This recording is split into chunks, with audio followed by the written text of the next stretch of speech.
Hi hello.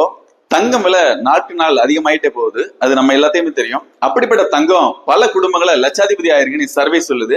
So அது எப்படின்னு பார்க்கலாம். மொத்த இந்தியன் ஃபேமிலிஸ் கிட்ட டோட்டலி 25,000 டன் தங்கம் இருக்கிறதா சர்வே சொல்லுது. இந்தியன் ஃபேமிலிஸ், அதாவது ஆர்பிஐல இருக்கிறது சேர்க்காம இந்தியன் ஃபேமிலிஸ் கிட்ட 25,000 டன் தங்கம் இருக்கிறதா சர்வே சொல்லுது.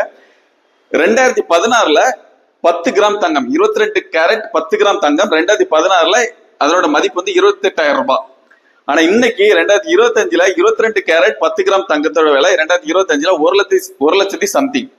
சர்வே என்ன சொல்லுதுன்னா, 2021ல எடுத்த சர்வேல இந்தியன் ஃபேமிலிஸ் 62% பேர் மிடில் கிளாஸ் லெவல்ல இருக்கிறாங்க. அதாவது லோயர் கிளாஸ்ல இருந்து மேல மிடில் கிளாஸ் லெவல்ல இருக்காங்க.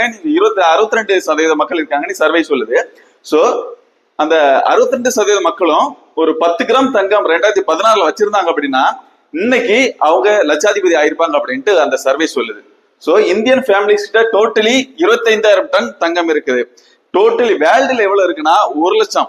டோட்டலி வேர்ல்டு ஃபுல்லாவே 1,00,000 டன் தங்கம் தான் இருக்கு. ஆனா இந்தியன் ஃபேமிலிஸ் கிட்ட 25,000, கிட்டத்தட்ட 4ல் 1 பங்கு நம்ம இந்தியன் ஃபேமிலிஸ் கிட்ட இருக்கு.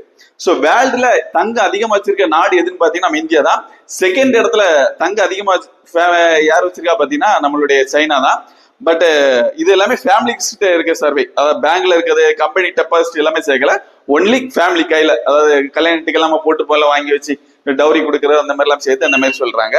சோ இதுதான் நம்ம. சோ இதை பத்தி, தங்கத்தை பத்தி மேல ஏதாவது தகவல் தெரிஞ்சா கண்டிப்பா நீங்க கமெண்ட் பாக்ஸ்ல கமெண்ட் பண்ணுங்க. தேங்க்யூ.